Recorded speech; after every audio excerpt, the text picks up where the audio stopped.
का कोई भी रास्ता नहीं। इस बार अलाउद्दीन एक नए बंदे को पटाता है, उसका नाम है बिक्का दहिया। क्या नाम है? बिक्का दहिया नाम का आदमी था। इसको अलाउद्दीन ने लालच दिया कि यदि तू मुझे किले के अंदर जाने का रास्ता बता दे तो मैं किले पर कब्जा करने के बाद तेरे को क्या बना दूंगा।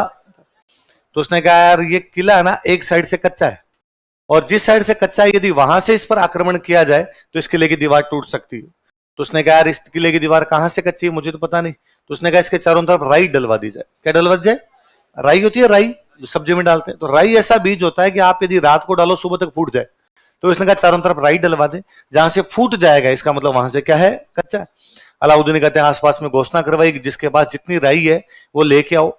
लोग राई लेके आए। अलाउद्दीन ने मुंह मांगे दामों पर राई खरीदी। लोगों ने कहा 100 रुपए किलो, 100 रुपए किलो, लोगों ने कहा 200 रुपए किलो, तो 200 रुपए किलो। चारों तरफ राई डलवाई गई। जहां से राई फूटने लग गई इसका मतलब वहां से जमीन क्या है, कच्ची। एक कोई मेरे जैसा महाआलसी आदमी था, वो अगले दिन राई लेके गया।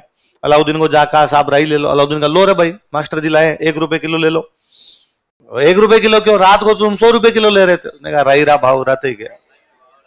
राई रा भाव, राई के भाव कब चले गए, रात को। तो आज भी राजस्थान में कोई काम हो जाए उसके बाद कोई बंदा पहुंचे, जैसे हिंदी में कहावत होती है अब पछताए होत जब चिड़िया चुग गई, तो उसको आप राजस्थानी में बोल सकते हो राई रा भाव रात ही गया। राई के भाव कब चले गए, इसे दो। कोई पूछे जालोर का किला किसके भाव बिक गया था, किसके भाव बिक गया, राई के भाव बिक गया। समझ में आई बात? पक्का? क्या समझ में है बताओ? है? नहीं नहीं, ये जो आप यूनिफॉर्म में बैठे हो, क्या समझ में आया? नहीं आया ना? आ गया? बताओ क्या काम है? राई के भाव बिक गया था। और कोई काम हो जाए और उसके बाद कोई पहुंचे तब क्या कहते हैं, राई रा भाव रात ही गया। बोलो, अरे बोल, नहीं बोलेगी? क्यों नहीं बोलेगी? है? बोल तो सही, तो बोल राई रा भाव रात ही गया। राई रा भाव रात ही, राई के भाव कब चले गए? क्या होता है, ये एकदम यूं गुमसुम हो रही थी, मुझे लगा क्या हो गया ऐसे अचानक। हाँ, तो किसने विश्वासघात किया? बिका। और कहते भाई बिका दई आगे, बिका दई अलाउद्दीन ने खूब सारे रुपए दिए कि वेरी गुड, शाबाश मेरे चीते, तूने रास्ता बताया, ये ले रुपए हमारी तरफ से पकड़, और जैसे ही हम किला जीत लेंगे उसके बाद तेरे को क्या बना देंगे, राज। और बिका दैया खूब रुपए लेके दारू पिया हुआ लड़खड़ाते हुए अपने घर पर आया। इसकी पत्नी थी, उसका नाम था हीरा दे। क्या नाम था? उसने हीरा दे को आके कहा कि हीरा दे ये पकड़ रुपए। कोई तू क्या कह रही थी, मेरे को सोने का ये बनवाना वो बनवाना, बनवा ले जितने कोई बनवाने, बंगले बंगले बनवाने सब बनवा, और चिंता मत कर गहने वहने खूब सारे बनवा, अब जल्दी तू रानी बनेगी, रानी बनेगी तो खूब सारे गहने होने चाहिए। उसने कहा कैसे, कोई लॉटरी लगी है, ड्रीम 11 भी टीम बनाते तुम तुम्हारे पास रुपए आए कहां से? उसने कहा तेरे को आम खाने गुठलियां गिननी है, तू तेरा काम करना है। उसने कहा नहीं नहीं तुम बताओ मुझे रुपए कहां से लेके आओ। उसने कहा धीरे बोले, तो और किसी को बताएगी नहीं, मैंने अलाउद्दीन को किले के अंदर आने का रास्ता बता दिया है, इसलिए अलाउद्दीन ने मेरे को रुपए दिए। अब अलाउद्दीन अंदर घुस के कन्नड़ देव वीरम देव दोनों को मार देगा, मुझे बनाएगा राजा, मैं जब बनूंगा राजा तो तू बनेगी मेरी। मजे करेंगे, मजे एकदम। और वो तो पिया हुआ था, गिर गया। और हीरादे ने सोचा कि लिचड़ मेरा पति है, ये विश्वासघाती देशद्रोही जिसने देश के अंदर घुसने का रास्ता बताया वो मेरा पति है। और उस महिला को लगता है कि इससे अच्छा तो पति हो ही ना। उसने बिका दैया को मार दिया। तो बिका दैया कौन मार देती है? उसकी पत्नी। तुम तालियां कैसे बजा रहे हो? क्या तुम इस बात को स्वीकार करते हो कि ऐसा कर देना चाहिए, है ना? तो फिर तो लड़कों तुम सबको तुम्हारी पत्नियों द्वारा मार दिया जाना चाहिए, क्योंकि तुम सारे आरएस बन के भ्रष्टाचार करोगे।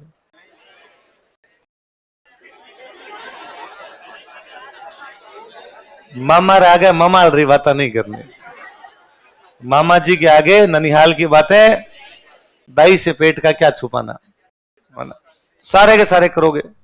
कौन तुम में से कह रहा है कि मैं भ्रष्टाचार नहीं करूंगा? हाथ खड़े करो। लड़कों में, लड़कों में, लड़कियों से तो किया भी नहीं जाता उनको उसके लिए भी टेक्निक चाहिए ऐसा। मेरे ख्याल काफी साल पहले तो एक लड़की पहले दिन ही पकड़ ली गई, और बड़ी भोली निकली। उसको पकड़ा पकड़ दी सरकार ने कहा क्या करे, उसने कहा सारे करते हैं, ये ऊपर वाले साहब भी करते हैं, तो मैंने ले लिया। उसके अंदर क्या है, हर ऐसे तो नहीं होता है कोई, आते ज्वाइनिंग करते पहले दिन कैसे ले लिया, मैंने देखा था 2 घंटे पहले इन्होंने लिया था, अब ऐसे मेरे पास ले लिया। लड़कियों तुम तो अपने नहीं, लड़कों में हाथ खड़ा करो, कौन कौन भ्रष्टाचार नहीं करोगे। तो फिर क्या तुम तैयार हो कि तुम्हारे बच्चे सरकारी स्कूल में पढ़े? क्या तुम इस बात के लिए तैयार हो कि तुम घर तब बनाओ जब रिटायर्ड हो जाओ? सरकारी नौकरी का मतलब यही है कि घर तब बनेगा जब रिटायरमेंट पे रुपए मिलेंगे, तब तक घर नहीं है। हाँ? रहेंगे किसमें? किराए पे। क्वार्टर में रहिए, या तो सरकार ने क्वार्टर दिया उसमें रहिए, और यदि कहीं क्वार्टर नहीं मिला है तो किराए का जो भी मकान है उसके अंदर रहिए। यदि आप पहले घर बना रहे हैं, ढंग का बंगला बना रहे हैं, पर थोड़े साल बाद सर्विस में जाने के बाद आप खुद ही कहोगे कि सर यह भ्रष्टाचार नहीं है, शिष्टाचार है। और थोड़ा बहुत होता ही है सर, आटे में नमक के बराबर तो, पर नहीं, अपने उतना भी करना। तुम सेवा करने जा रहे हो, क्या करने जा रहे हो? राजस्थान प्रशासनिक समझ बूझ के तुमने एकदम ही निर्णय लिया है, समझ बूझ के निर्णय लिया तो अपने को इस प्रकार की बातें करनी नहीं है, हैं? हिस्ट्री पे डालोगे? दोनों चीजें हैं। तुम्हें ये लगता है कि सर हिस्ट्री पे डालेंगे तो अपने पास पैसे आ जाएंगे, पर वो जो उधर आरएस में जो चीज मिलती है वो नहीं मिलेगी इधर। उधर बहुत बड़ी चीज मिलती है उधर अपने आप में कि उधर आप जब जाते हो, आप 10,000 लोगों के सामने खड़े हो, लोग एकदम आपको आपके साहब साहब साहब साहब कर रहे हैं, आपके एक साइन से पता नहीं कितने लोगों का भला हो जाता है। वो इधर नहीं कर पाते। उधर वाली जिंदगी का अलग सुकून है, हर क्षेत्र के कुछ पक्ष है और कुछ। तुम्हें लगता है पढ़ाना इतना सरल है तो बाकी चीजें छोड़िए, एक दिन सुबह 7 से 7 खड़े रह लीजिए। शाम को ना मैं जूते उतारता हूं ना तो पैरे से करते हैं, जब आप मांगते हैं पूरे सुबह आप 6 बजे जूते पहने, 6:30 जूते पहने, 8:30 उतारोगे, तब तक लगातार हो। आप ऐसे लोगों के सामने खड़े हो जिनमें से कोई खड़ा होगे कुछ ही पूछ लेगा, तू तड़ाके से बोल जाएगा और कुछ ही नहीं कर पाओगे। आप साहब हो ना, मरे नहीं बोले कोई। मेरे कई बार कोई आग कहता है, मैं कोई शादी ब्याह में गया हुआ होता हूं तब कि फोटो वोटो खिंचवाने के लिए बच्चे आ जाते हैं कि सर फोटो खिंचवाने, आपको सेलिब्रिटी वाला फील आता है? नहीं, सेलिब्रिटी वाला कतई नहीं आता। सेलिब्रिटी से लोग ऐसे फोटो नहीं खिंचवाते, सेलिब्रिटी से पूछते हैं कि खिंचवा ले क्या। मेरे पास तो मुंह पे आगे कहता इधर देख। फर्क है दोनों चीज के, है ना? मेरे को तो आगे मैं बैठा तो कहते लोग खड़े हो तो एक बार खड़े हो, खड़े हो, एक इधर देखो, एक बार इधर देखना, साफ नहीं है, एक बार और देखो। कलेक्टर के पास चला जाएगा कोई, कलेक्टर को हाथ पकड़े खड़ा कर ले क्या? दूसरी छूटे। इसलिए हर चीज के पक्ष विपक्ष है। उधर आपको वो चीजें मिलेगी, उधर भले ही आपके पास गाड़ी वो सामान्य हो, पर गाड़ी के आगे वो जो नेम प्लेट लगी होती है ना, इसलिए सड़क खाली होती है, सांप की निकलेगी, इसलिए बाकी साइड में खड़े रहेंगे, हमारे से देखेंगे। दो चीजें, वरना आप मैं खड़ा रहता हूं तो भाई लाल बत्ती हो रखी है, खड़े हैं तो खड़े हैं। मैं कई बार जो ड्राइवर भैया साथ में उनसे पूछता हूँ यार टाइम कैसे लग रहा है, कि सर कोई वीआईपी निकलेगा, कोई ऑफिसर निकल रहे होंगे इसलिए अपनी गाड़ियां खड़ी कर रखी है। साहब यदि 15 मिनट बाद निकलेंगे तो अपने खड़ा ही रहना, आप होंगे वो साहब। तो सोचिए अपने हिसाब से। तो तुम्हें ये चीजें, होता क्या है भारत में लोगों को सरसों में हथेली उगानी, वो हथेली में सरसों उगानी होती कि इंस्टेंट हाथों हाथ अपने कुछ मिल जाए, इसलिए जो चीजें दिखती है उनके प्रति ज्यादा आकर्षण होता है अपना। और तुम्हें इतना ही यूं इजी लगता हो तो क्लास छोड़िए, 5 अपने आसपास बैठे हो ना उनको पढ़ा के देख लो, कभी एक ही राजी हो जाएगा। कि लो मैं तुम्हें आज एक टॉपिक पढ़ा देता हूं, पढ़ ले क्या अपने से। और इसमें तो डेली प्रूव करना, ये वाली में तो एक बार एग्जाम दिया पास हो गए, 60 साल तक कोई हटाने वाला। आप सही से नौकरी कर रहे हैं, अपने ढंग से नौकरी कर रहे हैं, उल्टा प्रमोशन ही है, बढ़ेंगे आगे। यहां डेली प्रूव करना है खुद को। और जिस दिन आपसे कोई अच्छा आ गया आप बाहर फेंक दी जाओगे, कतई नहीं रहोगे आप। जिस दिन आपसे कोई डंका पढ़ाने वाला आया उस दिन बच्चे ही कह देंगे इनसे नहीं पढ़ेंगे, फलाना जी से पढ़ेंगे, बेरोजगार हो, घर हो। आपको डेली पढ़ना पड़ता है, आपसे ज्यादा मास्टर पढ़ता है। मैं तुमसे ज्यादा पढ़ता रहता हूं कि जितने पुराने क्वेश्चन आए हुए हैं वो देखो, कोई नया क्वेश्चन पूछ लिया वो देखो, कोई नई बात और कोई किताब में लिख दी तो वो देखो। तो हर चीजें जितनी दिखती है उतनी सरल होती, हर चीज के कुछ पक्ष होते हैं। कुछ आप जिस सर्विस की तैयारी कर रहे हो, सामाजिक प्रतिष्ठा में वो भारत में सबसे ऊपर है, पावर के अंदर वो भारत में सबसे ऊपर है। आदमी दो ही तो चीज चाहता है, प्रतिष्ठा मिले और पावर मिले। पैसे कोई कमा ले, पैसे कमाना इतनी कोई बड़ी बात है? फिर तो मैं कहूं तू ये क्यों करे, बिजनेस कर कोई। हाँ, किंग, कोई किंग मेकर को कोई याद न रखे, फर्जी बातें। ये मेरे जैसों के राजी करने के लिए बात है, किंग नहीं, किंग मेकर बड़ा होता है। आदमी कहीं तो जीव को सांत्वना दे। ये तो तू आरएस लग जाना और मेरे को लेके जाना गांव में तेरे साथ, जितने लोग मिलेंगे तेरे को आगे अरे साहब साहब साहब भाई साहब, तू कहेगा अरे नहीं नहीं ये सर इनकी वजह से लगा था, अच्छा मार साहब नमस्ते, और साहब आप बताओ। भाई साहब रे बात नहीं करे, मेरे जली हुई चीजें। हाँ हाँ हाँ हाँ हाँ, क्या ज्यादा जानते अरे, गुंडे टाइप की पॉलिटिक्स की, उसको भी तू यदि आइडलाइज करता है ना तो फिर यार तेरा स्तर सुधार थोड़ा, है ना। इन चीजों में तुम्हें यूं लगता है कि किसी को यूं डरा धमका के और लोग जानने लग जाएं, उसको यदि अच्छा मानते हो तो फिर तो आदर्श समाज फिर क्या मतलब है? ये चीजें अच्छी लगती है? कोई किसी को डरा धमका के रखे, पीट के रखे, निकाल दे, ये अच्छा है? तू सोच इस बात को कि तू कहां का है, जैसे गंगानगर का, आज जयपुर के सारे लोग आगे तेरे कूट के वापस गंगानगर भेज दे कि हम नहीं रहने देंगे, अच्छा लगे? नहीं लगे ना अपने को अच्छा। मैं भाई तेरे के पास का हूं, मैं बीकानेर का हूं, अपने दोनों को यहां कहे कि भाई जयपुर में तो वही रहेंगे जो जयपुर के, तुम कमा के क्यों खा रहे हो, अच्छा लगे? ये क्या जिनके नाम तुम ले रहा है, तो कोई किंग मेकर और ये सब होता क्या है जी?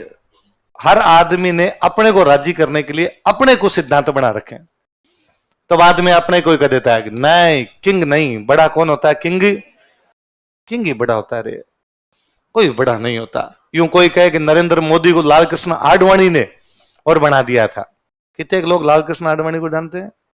ये भारत रत्न दिया तब तुम्हारी वाली पीढ़ी को पता चला कि ऐसा आदमी भी जीवता है कोई, है? और 5वीं क्लास का बच्चा भी कहता हुआ था अब की बार जानते हैं ना। इसलिए अपने फालतू के प्रपंचों में नहीं पड़ना। और पैसे आपको लगता है पैसे कमाने हैं तो फिर बिजनेस करना, मजूरी नहीं, ये मेरे वाले तो मजूरी है। सुबह 7 से 7 खड़े होके यदि तुम पैसे कमा के लेके जाते हो, मजदूरी है। पैसे वो है कि तुम बैठे हो फिर भी आ रहे हैं। सर सर तो खुद ही खड़े रहते हैं, सर तो खुद पढ़ा रहे हैं। सर वाला भी कौन सा है? पैसे मुकेश अंबानी के रहे हैं, खाली दिमाग यूज ले रहे हैं, वो अपने पास नहीं है। मैं तो खुद चाहता हूं कि वो आए, वो वैसा दिमाग हो कि अपने तो बैठे रहे, लोग काम करें, अपने को कमा कमा के लाके दे, उसको कहते कमाना। आप खुद लगे हुए मजदूरों की तरह सुबह जाते हो, पसीने के अंदर तर बतर हो रखे हो एकदम। ये तो थोड़ा भला हुआ आजकल ऊपर ऐसी लगा दिए, वरना पहले मेरे को याद है कोरोना से पहले ऊपर उस पे खड़े रहते ना, पोडियम पे खड़े रहते, तो वहां पे ऊपर ऐसी वगैरह होता नहीं था। 2 घंटे की क्लास के बाद कपड़े इधर से उधर से लाल पीले हुए रहते, वो उससे लिखा करते। मेरे को व्हाइट शर्ट पहनने का शौक लगता है यार, व्हाइट शर्ट ठीक लगता है कि व्हाइट शर्ट में सोचना नहीं पड़ता ना कि कौन सी पैंट पहने कौन सी नहीं पहने, रेडी है कैसा लग रहा है, अच्छा ही लग रहा है व्हाइट शर्ट, तो मेरे व्हाइट शर्ट पहनने का शौक। कोरोना से पहले का मेरे का सिंगल व्हाइट शर्ट ऐसा नहीं है जिसपे काले धब्बे नहीं है, क्योंकि वो उसको वो चलता नहीं था, तो बीच बीच में ऐसे करते उसको, और वो कैसे भी उतरता नहीं था। अब जीव करता कि यार 2 बार पहना हुआ शर्ट है, छोड़ने का भी जीव नहीं करता, तो अब पड़ा है तो ये पहन लेते हैं। टाबरों को पता है काम मजदूरी वाला कर रहा है, लगेंगे क्या है इसके, तो अपने यही पहन के चले जाते हैं। इसलिए अपने आरे से ही बनना है, इसके अलावा इधर उधर की फालतू की बातें सोचनी नहीं है। आपने बहुत सोच समझ के निर्णय लिया, आपके घर वालों ने भी बहुत सोच समझ के निर्णय लिया, और वाकई बहुत अच्छा निर्णय। और फिर मैं हमेशा कहता हूं कि अभी एक बेच में मेरे को बच्चा कह रहा था कि मुझे तो एग्जाम ही नहीं देना, मैं तो इसलिए पढ़ रहा हूं कि मुझे पढ़ाना है। हम जितने लोग यहां पर पढ़ाते हैं सबके एग्जाम दिए हुए, ये एग्जाम दिया, इस पूरी प्रोसेस से गुजरे, तभी तो पता है क्या आता है और क्या नहीं आता है। ठीक है, फिर आप उधर नहीं गए, इधर आ गए, वो बात एक अलग है, पर उस प्रोसेस से पूरे से गुजर के तो आए आप, तब उसके बारे में जानकारी होती है। इसलिए अपने लगना है एसडीएम लगना है। और मैं तो आपको यार कितना यूं समझाते हैं कि आरएस ही नहीं, अपने को तो क्या देना है, आईएएस, पर वो तो तुम्हारे मन में नहीं आता। वो तो कितने लोगों ने आईएएस का फॉर्म भरा इस बार, बड़ा ये देख लो, क्लास में हाथ खड़े हुए हैं 12, क्योंकि वो तो तुम खुद ही मन ही मन सोचो, इतनी औकात नहीं है। मेरे को सबसे बुरा आप में ये लगता है कि कोई भी आदमी खुद को कमजोर कैसे समझ सकता है, कि बाकी सब अलग, कि फेल हो जाएंगे वो कब, जब एग्जाम देंगे। यदि एग्जाम ही नहीं देंगे तो क्या फेल हो सकते हैं? मैं बीएससी फर्स्ट ईयर में फेल हो रखा हूं, बीएससी फर्स्ट ईयर होती है उसमें फेल हुआ, एनडीए की तैयारी करता था, एग्जाम ही नहीं दिए, उधर मैं फेल हो गया। तो मेरे जो मकान मालिक थे उन्होंने मेरे पापा को शिकायत लगाई कि ये पढ़ता, और मैं अच्छा ब्रिलियंट था, मैं 12th में साइंस थी, फर्स्ट डिवीजन था, 10th में बहुत अच्छे परसेंटेज थे, तो पापा को शिकायत लगाएगी, ये है ना, ले जाओ इसको वापस गांव ले जाओ, ये फेल हो गया, पढ़ता नहीं है, सारे दिन यूनिवर्सिटी के अंदर वहां स्टूडेंट्स के साथ में कभी कुछ ही मार्कशीट लेने के लिए जाता है, किसी का प्रोविजनल निकलवाता घूमता है, उधर नेतागिरी करता घूमता रहता है, और ये पढ़ाई वढ़ाई नहीं करता।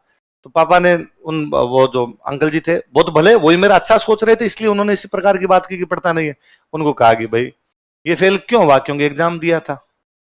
एग्जाम देता उसकी दो ही चीज हो सकती है, या तो पास होगा या फेल होगा, या तो पास हो सकता था या फेल हो सकता था, ये फेल हो गया, इस बार वापस देगा तो इस बार पास हो जाएगा। पर कब, जब एग्जाम देंगे, जब एग्जाम ही नहीं देंगे तो पास फेल दोनों की संभावना।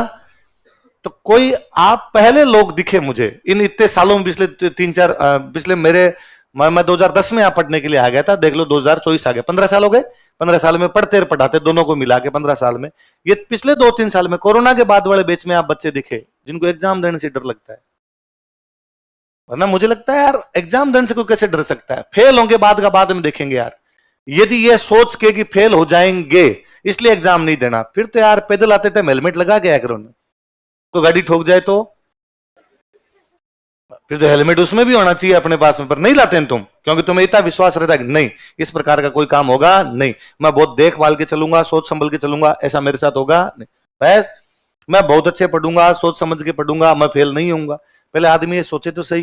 पर फेल वही होते हैं जो एग्जाम देते हैं, जो एग्जाम नहीं देते वो फेल भी, पापा फेल थोड़ी हुए आपके आरएस प्री में, आपको सर पापा ने एग्जाम ही नहीं दिया, बस आपने एग्जाम दिया तो फेल हुए। सहज सवारी गिरते हैं मैदान जंग में, वो तिफल क्या गिरेंगे जो घुटनों के बल चलते हैं। कि पहले वो काम तो किया जाए यार, इसलिए तुम बड़े डरपोक लोग, जब मुझे लगता है यार, और इन बच्चों में और कुछ हो नहीं हो, तुम्हारा ये डर कैसे निकाला जाए कि तुमसे फॉर्म ही नहीं भरा जा रहा। मेरे तो कई बार उस टाइम जब पढ़ा करते थे तो कह रहा कि फॉर्म तो हर बार ही भरना है, ठीक है, कोई एग्जाम के पास में जाके इधर आरएस आया हुआ रहता तो ये नहीं देंगे, इस बार नहीं देंगे, अगली बार अटेम्प्ट देंगे वो, पर ऐसा कभी नहीं सोचा कि यार फॉर्म ही नहीं भरना है, फॉर्म तो भरना ही, एग्जाम देंगे। ज्यादातर टाइम एग्जाम दिया, क्या हुआ, या तो पास हुए या क्या हुए, फेल हुए, हो जाएंगे तो हो जाएंगे, उससे ही कुछ ना कुछ तो सीख के आएंगे। इसलिए हमेशा मन में बड़ा सोचना, कभी भी छोटा सोचना नहीं। फिर क्या, आदमी जब छोटा सोचना शुरू करता है ना, वो स्लोपरी स्लीपिंग है, वो आप फिर इतना फिसलने लगते हो कि आप कितने नीचे जाके रुकोगे उसका कुछ भी पता। आईएएस में तो आप वैसे सोच लेते हो ये तो बाहर का ही मामला है, अपने औकात का ही मामला। आरएस देते हो, इसमें मान लो प्री होता नहीं है, फिर आपको लगता है कि यार इधर भी अपनी पार पड़ेगी नहीं, फिर आपके दिमाग में हो रहा था कि अगली वैकेंसी तो 3 साल बाद आएगी, 3.5 साल बाद आएगी, ये वो फलान टिकट, इतने में को दूसरा एग्जाम आया हुआ तैयार रहता है, तुम फिर उसकी तैयारी करते हो, उसमें पास हो जाते हो तो भी दिक्कत है, उसमें फेल हो जाते हो तो और बड़ी दिक्कत है। उसमें फेल हो जाते हो तब तो कॉन्फिडेंस और ही चरमरा गया, और हमें लगता है अपना तो इसमें नहीं हो रहा, उसमें पास हो जाते हो फिर पूरी जिंदगी वही नौकरी करनी है। ये ना, ये बड़ा भ्रम है भयंकर वाला कि एक बार छोटी नौकरी लग जाएंगे और फिर अपने आरएस की तैयारी कर लेंगे। कोई नहीं करी की आज तक, तो किसी ने की नहीं। तो आप कहते हो सर नहीं नहीं, एक वो फलान जी ऐसे लगे थे, फलान जी ऐसे लगे थे, फलान जी, यदि आप गिन सकते हो ना लोगों का नाम, इसका मतलब उनकी संख्या बहुत कम है। अपवाद है, अपवाद कभी नियम नहीं होते। वरना मैं जानता हूं, मैं जब फर्स्ट ईयर में पढ़ा करता वहां बीकानेर के अंदर, मेरे पास वाले रूम में गंगानगर से रहने के लिए मेरा बहुत अच्छा फ्रेंड है, और इतना इंटेलिजेंट उन दिनों में, अब भी मैं देखता हूँ कि मेरे साथ में जितने लोग रहे उनमें सबसे अधिक इंटेलिजेंट वही रहा हमारे। बीए करते बीएड की, बीएड करते वो फर्स्ट ग्रेड लेक्चरर हो गया। 2012 से लेके 2000 पिछला 21 ये 23 वाला एग्जाम, वो हर बार आरएस देता है, बेटा बेटा प्री निकालता है, कभी मेंस ही नहीं देता वो। कभी कहता है टाइम नहीं मिलता, कभी कहता है ये नौकरी छोड़ी नहीं जाएगी, तो छुट्टियां नहीं मिलेगी इस नौकरी के अंदर, कभी कहता है इस बार तो तैयारी पूरी नहीं थी। होता ही नहीं। मैं कहूं यदि वो नौकरी छोड़े या छुट्टियां ले ढंग से और आगे 12 महीने भी पढ़ ले, उसकी टॉप 10 में रैंक आए। पर छोटी नौकरियां जब आप फर्स्ट ग्रेड लेक्चर तो हालांकि अच्छी नौकरी है, पर जब भी आप इस प्रकार की दूसरी कोई नौकरियां ज्वाइन कर लेते हो तो आप सीमित होते हो, अपने आप को बांध देते हो। और कभी भी जिंदगी में खुद को किसी भी मामले के अंदर बांधना, जब आप खुद को सोच लेते हो ना मैं इससे अधिक कुछ ही नहीं कर सकता, ये सबसे बुरा है। हमें प्रयास करना, हो नहीं हो बहुत बाद की बात है। आगे का किसी ने कुछ ही नहीं देखा, क्या होना है क्या नहीं होना। मैं तो खुद यहाँ पढ़ाई करने के लिए आया था, मैं तो ये सोच के आया था भाई अपने आरएस की तैयारी करेंगे। आरएस मैं जिस दिन 12th पास की थी ना, मेरे साथ वाले अब भी हंसते हैं। मेरे से कोई पूछता नहीं 12th करने के बाद तू क्या करेगा, तो मेरे एक था कि मैं फौज में जाऊंगा, मैं लेफ्टिनेंट बनूंगा, फौज में जाऊंगा। इसके अलावा मेरे दिमाग में कोई किंतु परंतु भी नहीं था कि कोई दूसरी तैयारी भी होती है क्या, करनी भी होती है क्या। मैं जिन लोगों से मिलता वो भी इसी प्रकार के लोग थे, मैं तैयारी करता वो भी इसी के थे। ठीक है, अपने पास ज्यादा गाइडेंस नहीं था। 12th की तब मैं 17 साल का था, पता चला एनडीए का एग्जाम दे सकते हैं, 19 तक दे सकते हैं। तो मेरे दिमाग में था एनडीए साल में 2 बार होता है, 19 तक दे सकते हैं, अपने पास 4 चांस होंगे, अपने एनडीए देते हैं। एनडीए का एग्जाम दिया, 12th करते हैं, एनडीए का एग्जाम दिया, उसके अंदर फेल हो गए। इंग्लिश का पेपर आता था, इंग्लिश वाला पेपर पास नहीं हुआ, तो कहा इंग्लिश पढ़नी पड़ेगी। तो 6 महीने इंग्लिश पढ़ी, 6 महीने इंग्लिश पढ़ी, अब की बार एग्जाम देंगे। अगला एग्जाम देने के लिए तब पता चला अपने ओवरेज है, क्योंकि वो 18 तक ही मांगते हैं, 1 साल पहले की एज मांगते हैं, और वो मेरे 7 दिन की ऊपर ही निकल रही थी उसमें, वो जो मांग रहे थे उससे मैं ज्यादा हो रहा था, तो अपने इसमें ओवरेज हो गए। तो अब वो एग्जाम दे, तो जाके तो कोई दूसरी दिमाग के अंदर आई, तो बाद क्या करेंगे, चलो यार इधर वाली तैयार कर ले। मेरा एनिमेशन में डिप्लोमा किया हुआ, उसमें जॉब नहीं लगी थी बाद में, तो वो एनिमेशन वाले में फेल। एनिमेशन कार्टून, मेरे कार्टून बनाए हुए, तो मैं तो वो कार्टून वाले उसमें काम करता, तो भी मेरे दिमाग में सपने वैसे थे कि हॉलीवुड जाएंगे और वहां पे वैसा कार्टून आएगा, नीचे नाम लिखा आएगा एनिमेटर राजवीर सिंह। जो सोचते ही थे, उधर फेल हुए, उसमें भी कोई ढंगा हो नहीं पाया। तो लो आरएस वाली तैयारी कर लेते हैं, इधर तैयारी की, आप प्री देते हो, मेंस देते हो, इंटरव्यू देते हो, इसमें फेल हुआ जाते हो। तो मैंने तो ये भी कभी नहीं सोचा था कि टीचर में ऐसा कुछ होगा। आप जो काम ईमानदारी से करते हो ना, उसका फल कभी ना कभी मिलता है। एक तो हमेशा काम ईमानदारी से कर लेना, एक कभी भी अपने बारे में छोटा नहीं सोचना। जब आदमी खुद के बारे में यूं सोचने लग जाता ना कि मेरे से नहीं होगा, फिर मरे नहीं। As you think so you become. जैसा आप सोचते हैं वैसा आप अपने रास्ता नहीं मिलते। कहते हैं रोता जाओ वे मरे डांगा समाचार ले आवे, जो रोते हुए जाते हैं वो मृत्यु के समाचार लेके आते हैं। तो पहले ही क्यों रोना। इसलिए इस बार नहीं दिया कोई बात नहीं, मैं अगली बार फिर कहूंगा। ये तैयारी फिर अभी तक भी तुम्हारे 2-2.5 साल और खाएगी, है ना। ये पंचवर्षीय योजना है और अच्छी चीजों के लिए इंतजार करना पड़ता है। सर एक एग्जाम्पल देते रहते हैं, सर के इनको साथ वाले थे, उनका कोई 10 साल बाद में जाके आईएएस में सिलेक्शन हुआ।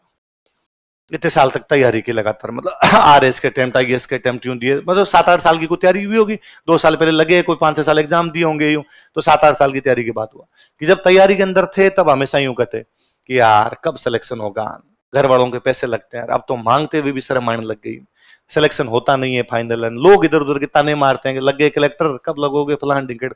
फाइनली एक दिन हो गया। तो उनका था, लगने के बाद उनका था कि यार अब जब इस गाड़ी में बैठ के जाते हैं ना, अब जब साइन करते हैं कहीं पर और हमें लगता है अपने एक साइन से पूरा डिस्ट्रिक्ट में ये सब कुछ लागू हो जाएगा, तब लगता है कि 10 साल और भी लग जाते ना तो भी कोई गम की बात नहीं थी। इस चीज को पाने के लिए तो 20 साल भी लगते तो कोई बात नहीं, हालांकि 20 नहीं लगते, अपने तो अटेम्प्ट ही खत्म हो जाते हैं तब तक। वो कहने का मतलब होता है कि ये इतनी अच्छी चीज है कि इसको पाने के लिए ये भी हो सकता था।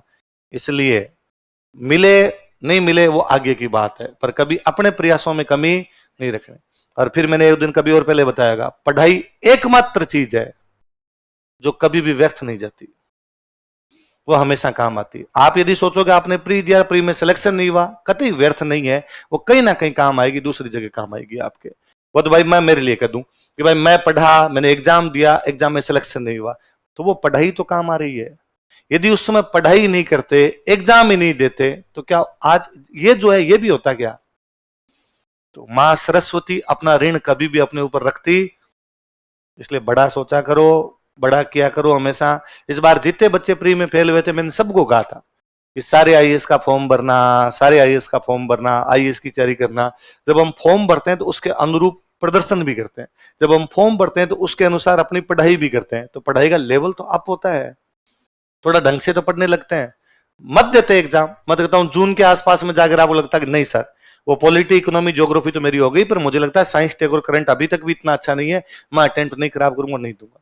पर फॉर्म ही नहीं भरने का मतलब तो अपने पहले से सोच के ही बैठे हैं कि अपने से तो ये पार पड़ेगी, तो फिर अगला स्टेप तुम्हारा ये है, अब जैसे ही कोई दूसरी वैकेंसी आएगी तुम फटाफट उसके फॉर्म भरोगे, उन नौकरियों में तुम्हारा सबका सिलेक्शन हो जाएगा। जैसे तुम्हारा सिलेक्शन होगा, और गांव में सरकारी नौकरियों की इमेज इतनी अच्छी है अभी तक कि जैसे ही सिलेक्शन होगा दूर दराज तक 100 कोस तक तुम्हारे बारे में पता चलेगा कि फलाना जी का लड़का सरकारी नौकरी लग गया।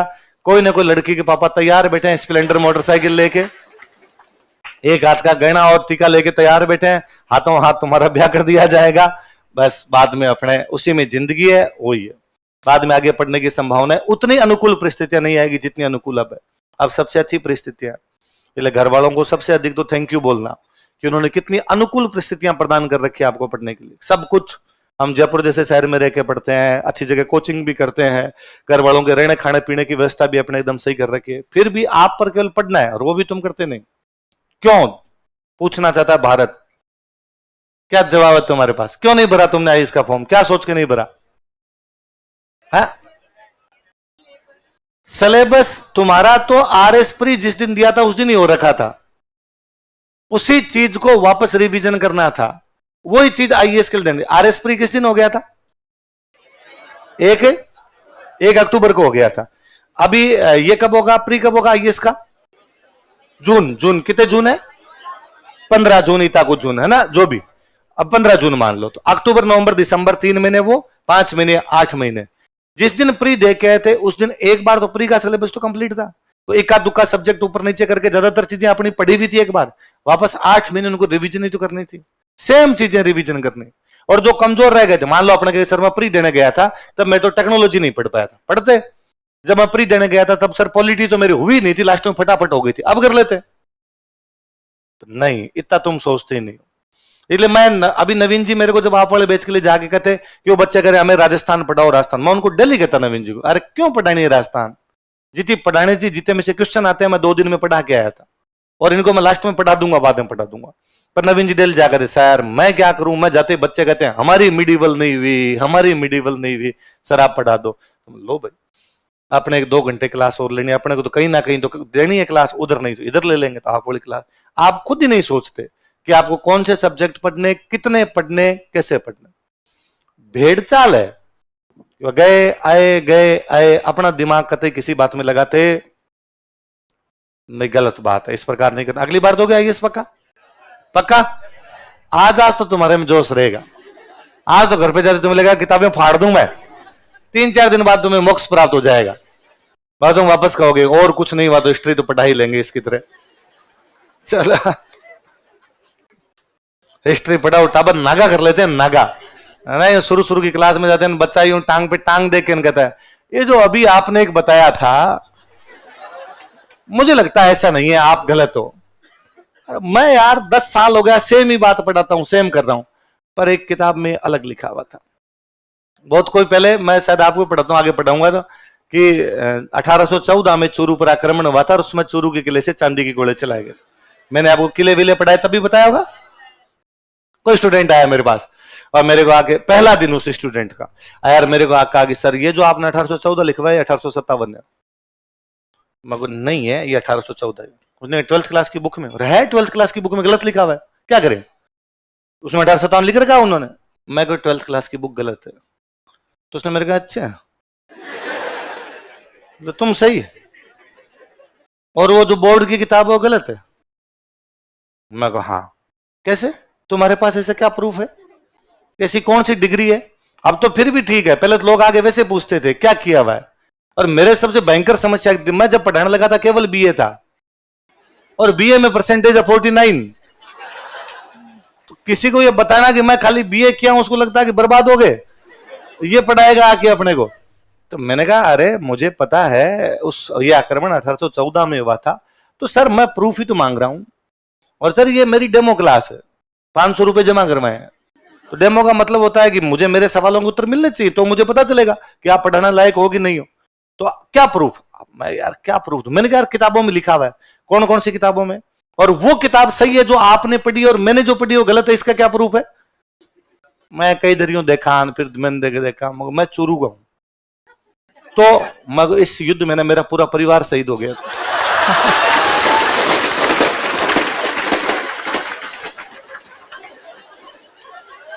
उसने कहा, और ये सही है।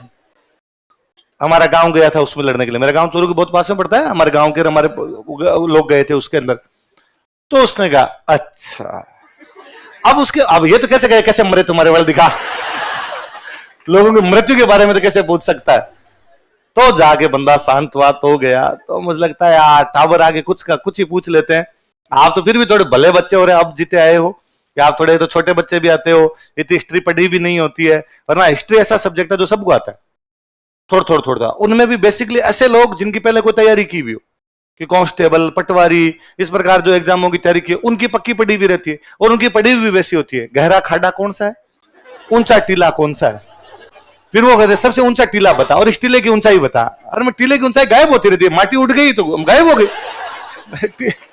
टीले की ऊंचाई कैसे बताई जाए तेरे को। इसलिए अपने इतनी सरल चीजें नहीं, इस बारे में सोचना ही नहीं, अपने पढ़ाई करनी, पढ़ के आरएस लगना, इसके अलावा दूसरी बातें सोचनी। लिखो अब, और भ्रष्टाचार नहीं करना, बात यही थी ना मूल। हाँ, मुख्य बात यह है कि भ्रष्टाचार करना नहीं करना ना। जिंदगी में सुकून नाम की बहुत अच्छी चीज होती है ना। जब आप रात को सोते हो तब आराम से नींद आ जाए, इससे अच्छा जिंदगी में और कुछ भी। जब आप गलत काम कर चुके होते, कोई भी गलत काम, मैं बताऊं छोटा सा, कि अपने पापा से भी झूठ बोल जाते हैं ना, कि भाई कई बार अपना होता है, अपने टेस्ट में नंबर कम आए, घर वालों ने पूछा, अपने कहा सही आए, ठीक है ना, तो भी है ना अपने को शाम को यूं लगता है यार नहीं, कोई बड़ा झूठ नहीं बोला, अगले टेस्ट में हम अच्छे नंबर लेके आ गए। कई बार ऐसे छोटे मोटे झूठ बोलने ही पड़ते हैं, बोल देते हैं, कोई बात नहीं, पर फिर भी अपने को अच्छा फील कभी भी नहीं होता। तो आप सोचो एकदम गलत ही काम कर लेते, रात को नींद कैसे है, वो आनी सबसे अधिक जरूरी है, बाकी सब चीजें सेकेंडरी है। आई समझ में। देखो, बीका दहिया ने कानड़देव से विश्वासघात किया। बीका दहिया बी ट्रेड कानड़देव, बीका दहिया ने